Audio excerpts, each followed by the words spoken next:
Do you want to talk at all about any of that? No. Okay. No. Everybody on the earth is from someplace else. None of us were born and hatched here.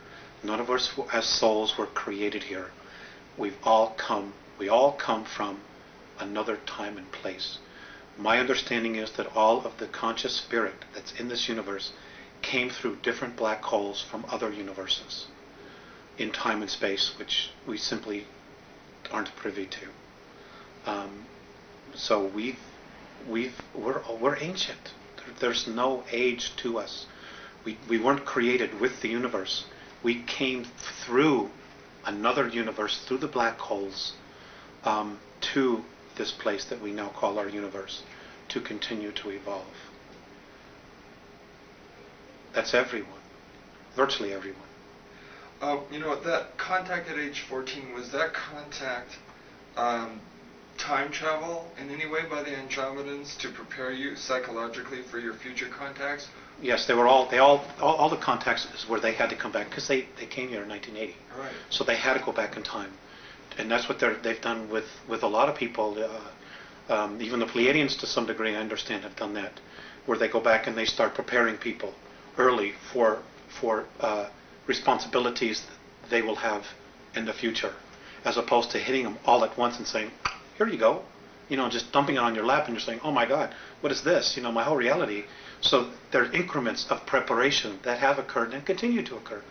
And this is occurring with humanity on a whole, in similar fashion, where information is being disseminated in little bits and pieces of ground roots. People are starting to come together and really sensing change, and they're slowly but surely being brought to a level that when the real truth hits them, they'll be able to experience it, handle it, and assimilate it for our good, Now, in 1985, your contacts with Visayas and Morni began to become more frequent. Please describe the nature of your contacts and the content of your discussions and the ways in which you communicate with them. We don't have enough time for that. Okay. But, we have put together a series 1 and Series 2, of this information. In 1985, it really started to, the information, they were physical. It evolved around the Greys, the Earth agenda, our spirituality, religions, Earth governments, Earth history, our genetic creations, the 22 different races that have actually colonized the Earth at one time or another, and who we have within us genetic racial memories of, within our DNA. And present time, things that are occurring now, and probable, I stress, probable future events, because the future is being created every day, and it's being changed every day, based on our thoughts. So, just to sum up, it is, I would need 10 hours. Okay. That's not something I could very simply go into. Okay. But the series of 8 and so on and so forth does in fact cover that. Okay. All that information. All right. Now, how does the symbol they gave you play a role in your contacts with them? Symbol. Apparently, they gave you a symbol that you use when you want to talk to them. The symbol was something that I chose. Oh, I see. Okay. Do they ever talk amongst themselves in a language you don't understand? They do, and it's not really a language.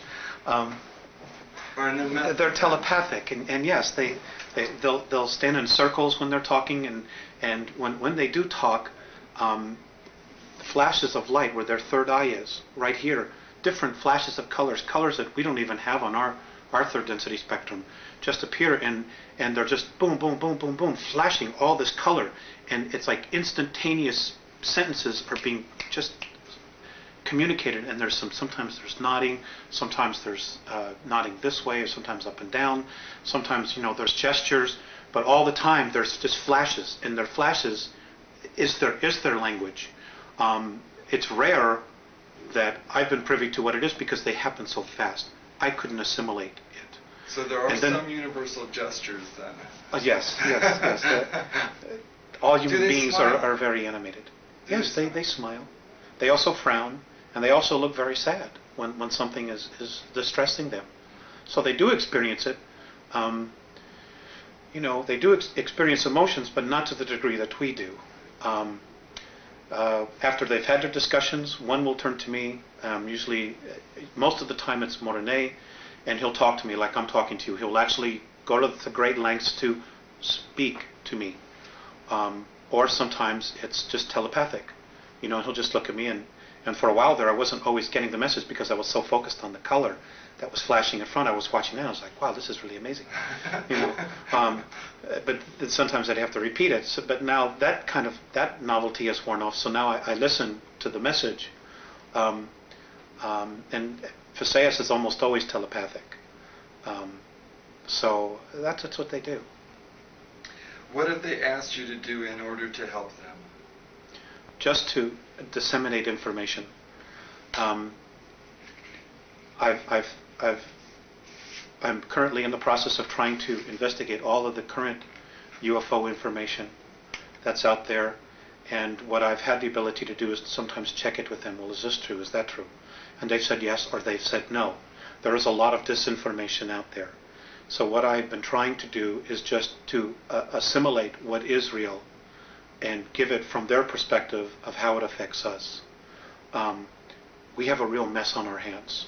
Okay, let's talk about some of that. According to your Andromedan sources, there are 3 groups of extraterrestrials who are involved in very distressing agendas here on Earth. One is the renegade gray-skinned Zeta Reticulans. Another is the Giza intelligence, formerly of the Pleiades. And a third is the reptilians from Alpha Draconis. Is there another? Yes. Okay. There's the Orion group as well, and there's 141 of them here. And they're from Ursa Minor, Ursa Major, Rigel, and Betelgeuse. From that particular group, that particular area of the star system. There are a lot of agendas here, hidden agendas. And you have to understand that some of the races, for example, the Draconians. The Draconians themselves did not evolve as a life form in our universe. They were dumped here. They were brought here because they're just a pain. They're incredibly smart. They're incredibly psychic. They're incredible builders, but they're bullies. Their whole thing is control, domination. And because there's no race in our universe that can really beat them up and wipe them out, they don't have to choose light or dark. They're just where they are. And they've chosen the opposite polarity. They're a tough bunch. They've manipulated a lot of civilizations throughout our galaxy. They're also responsible for the 600,000-year war, which almost annihilated the human species in our galaxy. And they show very little remorse about it. Hopefully they'll be leaving soon. But the others are life forms that have evolved, like the Orions. The Orion group has been genetically manipulated and have been deeply entrenched in draconian belief systems. So they're carrying that energy or that torch for whatever their agendas are, as well as their own agendas. Okay, the reticulant, the Greys have been controlled and manipulated by the Orion group.